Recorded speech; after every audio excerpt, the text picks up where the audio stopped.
أن أذهب أنا وكل حزب الله إلى سوريا، سنذهب إلى سوريا. أما النظام لم يرغب الشعب صوتها.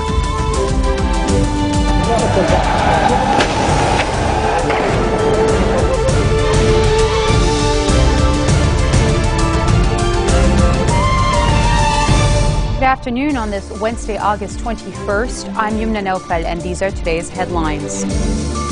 A massacre in Syria. More than 1,300 people are killed in fierce army bombardment with chemical weapons in Damascus. The opposition is calling for international intervention. Egyptian court orders the release of former President Hosni Mubarak, meaning he could leave prison today as there is no longer any legal grounds for his detention. And Army Commander Jean Ahouaje confirms the discovery of a terrorist cell in Lebanon aimed at carrying out attacks in the country. Images have emerged online showing people were killed in fierce Syrian army bombardment with chemical weapons in Damascus. The opposition says in it branding a massacre and calling for international intervention immediately. Britain, meanwhile, says it will refer the alleged chemical weapons attack, which could not immediately be verified and has been vehemently denied by the Damascus regime, to the United Nations. While reports conflict on the exact number of deaths, let me warn you, the images may be disturbing to sensitive viewers.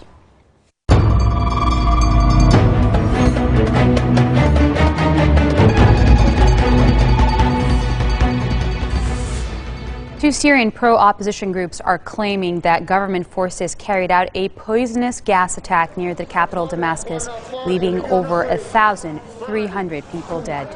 The two groups quote activists as saying that regime forces fired rockets with poisonous gas heads in the alleged attack this morning. The Britain-based Syrian Observatory for Human Rights says the shelling was intense and hit the eastern suburb of Zamala, Arbin and Ain Tarma. It says more than 500 people were killed, while the local coordination committee says much more people were killed or injured in the shelling. This figure will surely go up, and the raids and bombardment are continuing, according to the Britain-based Syrian Observatory, which gathers its information from activists and medics. According to activists on site, more than 1,300 people died of gas inhalation and exposure to chemical weapons, among them mostly children.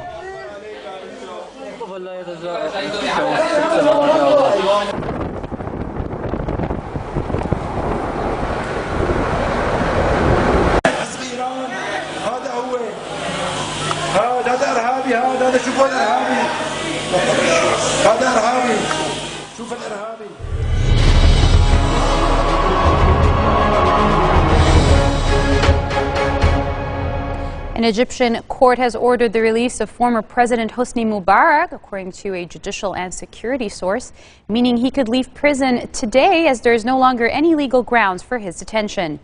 Mubarak, who is 85 years old, is being retired on charges of ordering the killing of protesters during the 2011 uprising that led to his downfall. However, he has already served out the maximum amount of pretrial detention permitted in the case. Mubarak was sentenced to life in prison last year for failing to prevent the killing of demonstrators against him. But a court accepted his appeal earlier this year and ordered a retrial. However, the prosecutor has the right to appeal and delay until the new trial begins. Egyptian forces overnight arrest two more Muslim Brotherhood officials, a top preacher and a spokesman for the group, according to military and security sources. Preacher Safwat Hijazi was arrested close to Egypt's border with Libya in the west of the country. Hijazi had been on the run after a warrant was issued for his arrest following last month's ouster of President Mohamed Morsi. Murad Ali, a spokesman for the Brotherhood Freedoms and Justice Party, was arrested at Cairo airport as he tried to leave for Italy. The latest arrests come after Brotherhood Supreme Guide Mohamed Badeh was detained on Tuesday morning. In July, authorities issued some 300 detention orders and arrest warrants against members of the Muslim Brotherhood. Media reports that suggest the United States cut off aid to Egypt are not accurate, according to a White House spokesman. He said, adding that the Obama administration is still reviewing its options.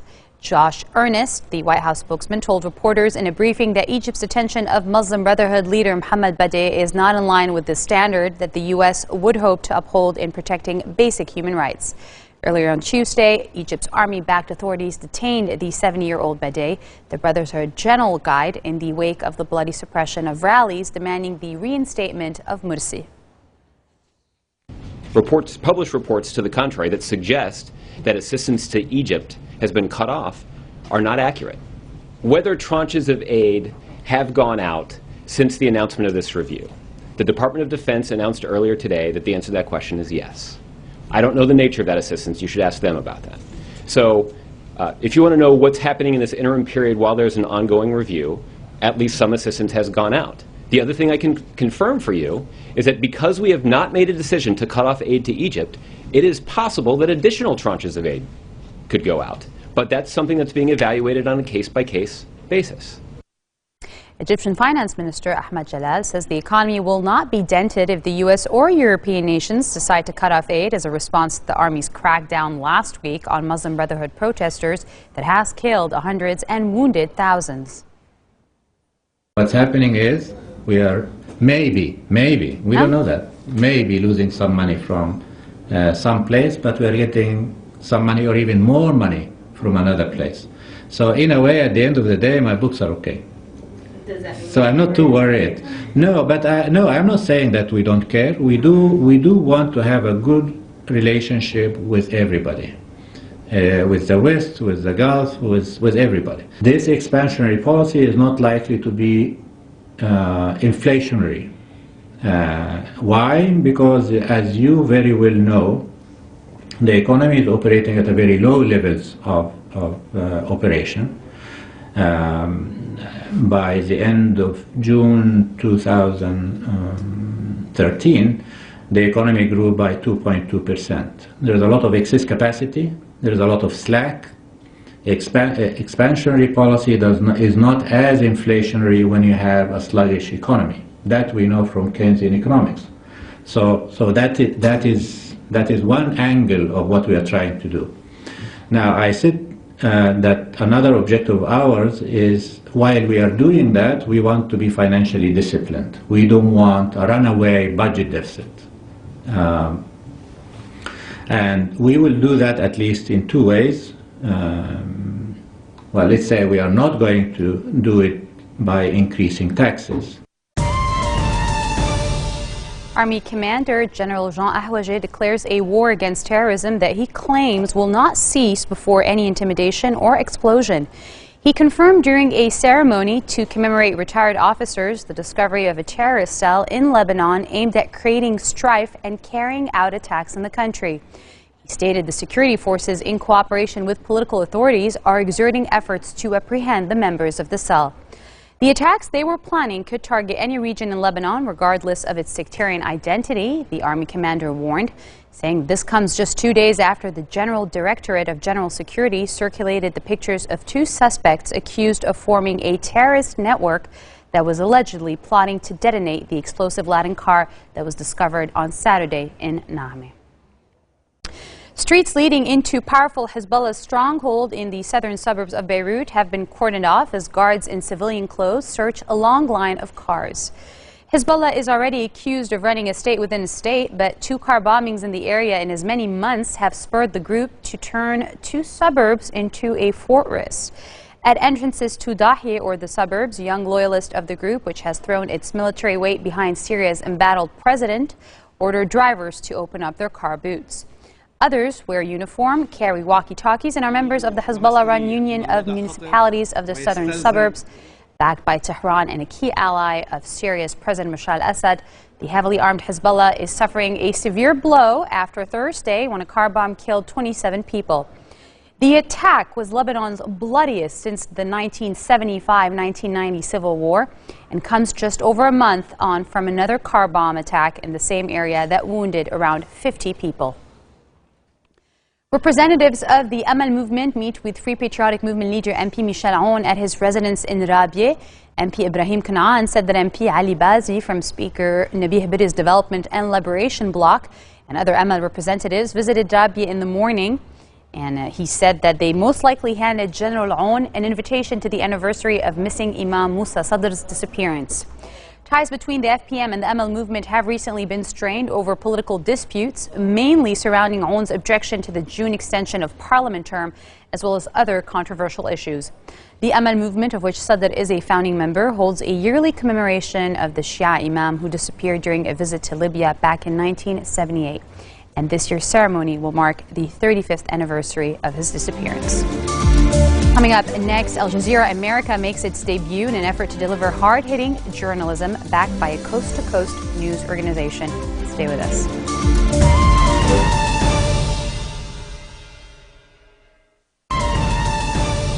Welcome back. Step by step, the once shunned officials of Tunisia's old order have returned to the political scene and are turning up the pressure on the governing Islamist party Ennahda to make way for them. The so-called remnants from Zine al-Abidine bin Ali's rule were swept aside by the first of the Arab Spring revolts back in January of 2011 and trounced in voting for a constituent assembly later that year. The assembly has considered banning them from politics completely, but 2 murders of leftist leaders this year by suspected radical Salafis and mounting dissatisfaction with Ennahda's Islamist agenda have plunged Tunisian politics into turmoil, prompting the assembly to suspend its work. Tunisia's prime minister warned on Tuesday that he would not tolerate any attacks on state institutions during planned protests to call for his Ennahda resignation. A Pakistani army officer has been killed and a soldier wounded after shelling across the border with India in the disputed territory of Kashmir. The military says Indian forces opened unprovoked fire from across the line of control, which divides Indian and Pakistani-administered Kashmir. The incident took place in the Shakma sector, and the exchange of fire continued for at least 3 hours. There was no immediate response from the Indian army or government. In other world news, Japanese authorities are set to dramatically increase the level of their warning about the severity of a toxic water leak at the Fukushima nuclear power plant. The deepening crisis at the plant will be upgraded from a level 1 anomaly to a level 3 serious incident on an international scale for radiological releases, according to a spokesman for Japan's Nuclear Regulation Authority. This will mark the first time Japan has issued a warning on the international nuclear event scale since 3 reactors' meltdowns after the massive earthquake and tsunami in March of 2011. Police arrest a 20-year-old man for opening fire with an AK-47 inside an elementary school in the Atlanta suburbs. 800 students were evacuated and later reunited with their parents without injury. Television footage showed students being evacuated from the Ronald E. McNair Discovery Learning Academy and crowding in a field behind the building before they were taken to a nearby Walmart store parking lot. Authorities believe the shooter gained access to the school in Decatur, Georgia, by slipping in behind someone who had access to the building's locked doors. Al Jazeera America took to the airwaves in an effort to deliver hard-hitting journalism backed by a coast-to-coast news organization. Al Jazeera bought Al Gore's Current TV in January to compete with U.S. news networks like CNN, MSNBC, and Fox News. Terms of that deal were not disclosed, but analysts estimate it was worth as much as $500 million US. Al Jazeera faces an uphill battle to build a loyal U.S. audience, given it is under the patronage of the government of Qatar. The network has said its model would be based on the BBC, which is funded by the UK, but independently operated. Finding its mission clearly will be crucial for Al Jazeera to gain a foothold in the U.S., a goal that has so far eluded the award-winning network funded by the Emir of Qatar, according to advertisers, executives, and industry experts. It's August 20th, 2013. From daily news on the hour to nightly current affairs. We are here to tell the story the way it happens, as it happens. We're here to report on issues that matter to America and the world beyond. I'm Antonio Mora. And I'm Rochelle Carey. It is a dream come true. We feel excited. We are speechless. I can see the morale of the team. I think this was a fantastic journey for the team. We are in the in-depth journalism, which is a lot of people, they need in-depth, fact-based, unbiased, not opinionated journalism. Also, we are the voice of the voiceless. We cover the undercover area. There is a huge demand on that. See, I mean, of course, we are expecting some resistance. But what happened is we were very active, engaging communities. We did a fantastic outreach. We did a lot of dialogue. And also, what's now, I can tell everybody, just tune to Al Jazeera America and see by yourself. We're going to introduce more and more in-depth documentary. We're going to introduce also a morning show. Also what we're going to do, we're going to go into a more household. Also we are in a few months or 1 year or 2 years, we are relocating to a permanent headquarters in New York City. So there is still a lot of activities has to be done. That marks the end of our bulletin. Let me remind you of today's headlines. A massacre in Syria. More than 1,300 people are killed in fierce army bombardment with chemical weapons in Damascus. The opposition calls for international intervention immediately.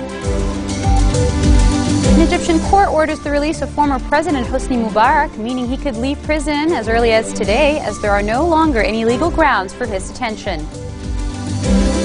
Army Commander Jean Ahouaje confirms the discovery of a terrorist cell in Lebanon aimed at carrying out attacks in the country. Those are your Wednesday headlines live on Future Television in Beirut. I'm Yumna Nofal, wishing you a good and safe night. أن أذهب أنا وكل حزب الله إلى سوريا، سنذهب إلى سوريا. أما نظام لم يبقى في الشارع.